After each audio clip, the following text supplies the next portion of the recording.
बिस्मिल्लाहिर्रहमानिर्रहीम। अस्सलाम वालेकुम स्टूडेंट्स। बच्चे, आज हम लोग यूनिट नंबर 3 का लेक्चर नंबर 21 हम लोग डिस्कस करेंगे। आज हमारे पास जो है इस लेक्चर में सर्कुलर मोशन और यूनिफॉर्म सर्कुलर मोशन के मतलब हम लोग पढ़ेंगे। इसमें हम लोग सेंटीमीटर और सेंटीफ्यूगल फोर्सेस के मतलब पढ़ेंगे और हम लोग ये देखेंगे ऐसे एप्लीकेशन जिनमें हम सेंटीमीटर फोर्स और सेंटीफ्यूगल फोर्स को यूज़ करें, उसे तौर पर डिस्कस करेंगे। सबसे पहले हम लोग सर्कुलर मोशन की बात करते हैं। सर्कुलर मोशन किसे कहा जाता है? एक ऐसी मोशन क्योंकि किसी भी सर्कुलर पाथ के ऊपर हो तो उसे सर्कुलर मोशन कहेंगे। ये सर्कुलर मोशन की डेफिनेशन देखें तो motion of an object in a circular path, ठीक है, is known as circular motion. कोई भी मोशन जो है किसी सर्कुलर पाथ के ऊपर हो, गोल रास्ते के ऊपर हो तो उसे हम सर्कुलर मोशन कहेंगे। यूनिफॉर्म सर्कुलर मोशन कब कहेंगे? यूनिफॉर्म का मतलब होता है एक जैसी, ठीक है, जिसमें हम लोगों ने पहले पढ़ा यूनिफॉर्म वेलोसिटी, यूनिफॉर्म स्पीड की हम लोगों ने डिस्कस किया।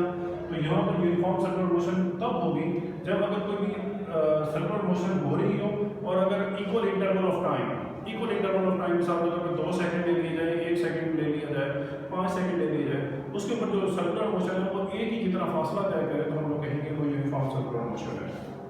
बिल्कुल, अगर हम लोग एक बच्चा है या कोई मतलब एक रस्सी के साथ किसी पत्थर को टाई कर लेता है और उसे रोटेट करता है, घुमाता है, हम लोग ये देखें उसके अंदर भी एक किस्म की यूनिफॉर्म सर्कुलर मोशन है। और अगर हम लोग ये देखते हैं कि हमारे पास जो हमारा मून है हमारी अर्थ के बाद सर्कुलेट करता है तो वो भी एक यूनिफॉर्म सर्कुलर मोशन की एक एग्जाम्पल है। जब ये यूनिफॉर्म सर्कुलर मोशन हो रही होती है तो इस यूनिफॉर्म सर्कुलर मोशन के अंदर 2 किस्म की फोर्सेस यहाँ पर एक्ट कर रही होती हैं। एक हमारे पास सेंटीमीटर फोर्स है और एक हमारे पास सेंट्रीफ्यूगल फोर्स है। सेंटीमीटर फोर्स को हम लोग एक्शन फोर्स भी कहते हैं और सेंट्रीफ्यूगल फोर्स को हम लोग रिएक्शन फोर्स भी कहते हैं।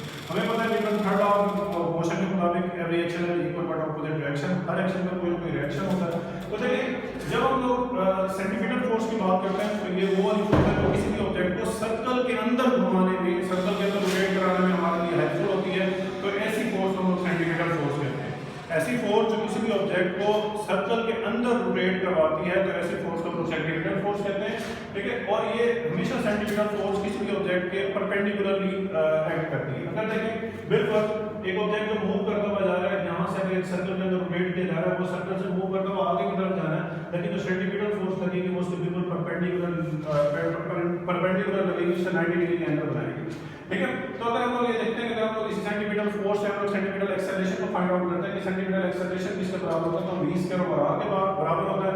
हम लोग क्या करते हैं, इस साइड में भी और इस साइड में भी, दोनों साइड में m को मल्टीप्लाई कर देते हैं, मास को मल्टीप्लाई कर देते हैं। जब यहाँ पर m को मल्टीप्लाई करते हैं तो यहाँ पर m ac बन जाता है और यहाँ पर हम लोग m को मल्टीप्लाई करते हैं तो m v स्क्वायर और r बन जाता है। हमें ये पता है m ac, हमें पता है कि फोर्स ये फोर्स बराबर होती है m a के, तो हम लोगों ने यहाँ m a की जगह फोर्स अप्लाई कर दिया तो ये मेरे पास वैल्यू आ गई सेंटीमीटर फोर्स आ गई। सेंटीमीटर फोर्स का फार्मूला बन गया centimetre force equal to m v square over r। जिस तरह मैंने पहले बताया सेंटीमीटर फोर्स को हम लोग एक्शन फोर्स भी कहते हैं। इसके बिल्कुल ऑपोजिट एक फोर्स होती है जिसे हम लोग सेंटीफ्यूगल फोर्स कहते हैं।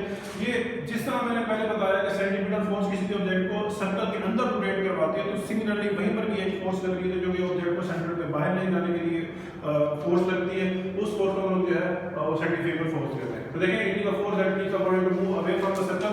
एक ऐसी फोर्स जो कि किसी भी ऑब्जेक्ट को सर्कल के बाहर लाने के लिए है, जो कोशिश करती है, उसे हम लोग सेंटीफ्यूगल फोर्स कहते हैं। सेंटीमीटर फोर्स ऑब्जेक्ट को सर्कल के अंदर रोटेट करवाती है, सेंटीफ्यूगल फोर्स ऑब्जेक्ट को सर्कल के बाहर लाने की कोशिश करती है और ये रिएक्शन फोर्स के तौर पे यूज होती है। और इसका फार्मूला भी सेम वही होगा जो हमारे पास सेंटीमीटर फोर्स का होगा। इसके आगे हमारे पास एग्जांपल 3.8 है। एग्जांपल 3.8 में हमारे पास देखें जो चीजें गिवन है, मास हमारे पास गिवन है वो 100 ग्राम है। 100 ग्राम को हम लोग केजी में कन्वर्ट करते हैं, डिवाइड बाय 1000 कर देते हैं तो 0.1 केजी आ जाएगा। वेलोसिटी हमारे पास गिवन है 5 मीटर पर सेकंड। रेडियस हमारे पास गिवन है 1 मीटर। हमें कहा जाता है कि इसमें टेंशन फाइंड आउट करें। हमें ये मालूम है कि टेंशन जो है सेंटीमीटर फोर्स के बराबर होगा और सेंटीमीटर फोर्स का जो हमारे पास फार्मूला है वो है v स्क्वायर ओवर r है। हम लोग इसके अंदर वैल्यूज पुट कर देते हैं। मास की जगह पे 0.1, v स्क्वायर की जगह पे 5 का स्क्वायर ले लिया और r की जगह पे 1 आ गया। हम लोगों ने कैलकुलेट किया, हमारे पास 2.5 न्यूटन आ गया। नेक्स्ट, इससे रेलेवेंट हमारे पास जो टॉपिक है वो बैंकिंग ऑफ द रोड है। बैंकिंग ऑफ द रोड का मतलब ये है कि अगर हम लोग कहीं किसी भी हाईवे के ऊपर जा रहे हैं, किसी भी फ्लाईओवर के ऊपर मूव कर रहे हैं, तो ऐसा हो कि आउटर एज, रोड का आउटर एज जो है उठा हुआ है, रेज किया हुआ है, तो इसे हम लोग बैंकिंग ऑफ द रोड कहते हैं। बैंकिंग ऑफ द रोड का बेनिफिट क्या होता है? बैंकिंग ऑफ द रोड का बेनिफिट ये होता है कि जब आप लोग किसी हाई स्पीड के ऊपर मूव करते हुए जा रहे हैं तो आपको वहां पर उस ऑब्जेक्ट, आपके पास जो गाड़ी है, आपका व्हीकल है, उसके ऊपर कोई ना कोई फोर्स लगनी चाहिए, सेंटीमीटर फोर्स लगनी चाहिए जो कि उस ऑब्जेक्ट को उस सर्कुलर पाथ के ऊपर रोटेट करवाए। जबकि अगर आप लोग किसी हाईवे के ऊपर स्ट्रेट मूव करते हुए किसी ज्यादा स्पीड के ऊपर मूव करते हुए जा रहे हैं तो यहाँ पर सेंट्रीफ्यूगल फोर्स लग रही होती है। आप लोग ये भी देखते हैं कि आप लोग अगर गाड़ी में बैठे हुए और गाड़ी तेज स्पीड के अंदर मूव करती हुई जा रही है, जैसे ही गाड़ी रोटेट होती है, टर्न करती है, किसी सर्कल में मुड़ती है, तो हम लोग बाहर की तरफ जो है मूव करते हैं। जब बाहर की तरफ मूव करते हैं इसका मतलब है कि वहां पर हमारे ऊपर सेंट्रीफ्यूगल फोर्स लगती है। लेकिन उस ऑब्जेक्ट को, जो हमारे पास गाड़ी है, उस ऑब्जेक्ट को सर्कल के अंदर मूव करने के लिए हमारे पास यहाँ पर सेंट्रीफ्यूगल फोर्स रिक्वायर्ड है। सेंट्रीफ्यूगल फोर्स को हम लोग इसे फुलफिल करने के लिए, इसे पूरा करने के लिए हम लोग क्या करते हैं कि जो रोड का आउटर एज है उसे थोड़ा सा ऊपर उठा देते हैं। जब रोड का आउटर एज ऊपर की तरफ उठा देते हैं तो हमारे पास यहाँ पर जो है सेंट्रीफ्यूगल फोर्स यहाँ पर पैदा हो जाती है। वो सेंट्रीफ्यूगल फोर्स का करने के लिए जब हम हाई स्पीड के अंदर आ रहे हैं तो हमारी गाड़ी इजीली रोटेट हो जाती है। इसकी नेक्स्ट एप्लीकेशन जो हमारे पास है वो वॉशिंग मशीन, ड्रायर है, जिसे हम लोग आमतौर पे लोकली स्पिनर भी कहते हैं। स्पिनर के अंदर हम लोग क्या करते हैं कि कपड़ों को खुश करने के लिए यूज किया जाता है। स्पिनर के अंदर क्या किया जाता है, इसके अंदर एक बास्केट होती है जिसके अंदर छोटे छोटे से सुराख होते हैं। हम लोग इसके अंदर क्या करते हैं, गीले कपड़े इसमें डाल देते हैं। गीले कपड़े इसमें डालने के बाद इसे स्पिन किया जाता है। बड़ी ये जो बास्केट है इसके अंदर, जो स्पिनर के अंदर, ये बड़ी तेजी के साथ मूव करती है।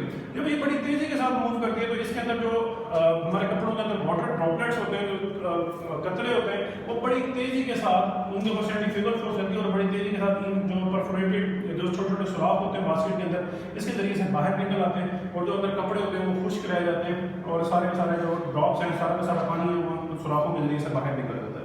फिर हमारे पास तीसरा जो इसकी एप्लीकेशन है, हमारे पास क्रीम सेपरेटर है। आजकल आप लोग देखें गांव के अंदर भी है, यहाँ पर भी हम लोग उसे क्रीम सेपरेटर को यूज करते हैं। इंडस्ट्रीज के अंदर भी यूज किया जाता है मक्खन को या बलाई को अलग करने के लिए।